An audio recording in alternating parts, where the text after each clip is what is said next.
Hello అండి, welcome to easy cooks. ఈరోజైతే మనము మ్యాంగోతో మరొక రెసిపీ చేయబోతున్నాము. Mango juice and puri combination అండి. చాలా బాగుంటుంది. మీరు కూడా ఎప్పుడైనా చేసుకోకపోతే ఇలా ఒకసారి ట్రై చేసి చూడండి. చాలా టేస్టీగా ఉంటుంది, చాలా బాగుంటుందండి. ఇంకా మళ్ళీ మళ్ళీ తినాలని అనిపిస్తుంది. ముందుగా మనము ఒక బౌల్ తీసుకొని అందులోకి ఒక 2-3 కప్పుల వరకు గోధుమ పిండిని మీకు సరిపడినంత పూరీలను చేసుకోవాలండి. పూరి పిండి ఎలాగైతే చేసుకుంటామో అలాగే మనము కలుపుకోవాలండి.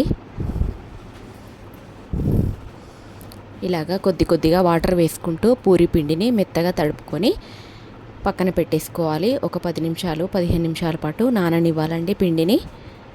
పిండి నానితేనే పూరీలు మెత్తగా వస్తాయి, మంచిగా వస్తాయండి, మంచిగా పొంగుతూ వస్తాయి. ఇలాగా కొద్దిగా ఆయిల్ వేసేసుకొని ఇలా తడుపుకొని పక్కన పెట్టేసుకుందాము.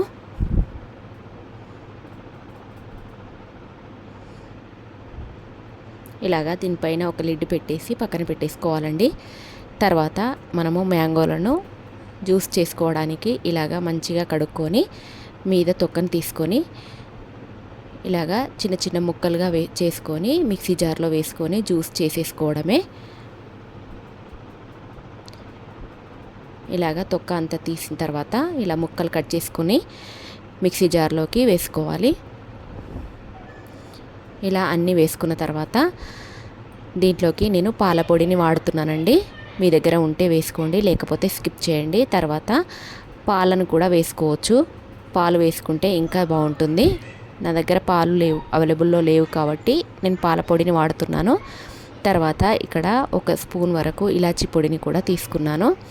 అలాగే షుగర్ను తగినంత షుగర్ వేసుకొని ఇలాగా కలిపి ఐస్ ట్యూబ్స్ వేసుకోండి. లేదంటే మనం ఫ్రిడ్జ్లో ఒక 2 గంటల పాటు ఫ్రిడ్జ్లో పెట్టేసుకుంటే సరిపోతుంది. తర్వాత మనం పూరీలను ఒత్తుకుందాము. ఇలాగ పూరీలన్నిటినీ మనం చేసుకొని పక్కకి తీసుకోవడమే. అంతే అండి, mango juice and Puri combination చాలా సింపుల్గా రెడీ చేసుకోవచ్చు ఇంట్లోనే. అంతే అండి. వీడియో కనుక నచ్చినట్టయితే లైక్ చేయండి, షేర్ చేయండి, సబ్స్క్రైబ్ చేసుకోండి.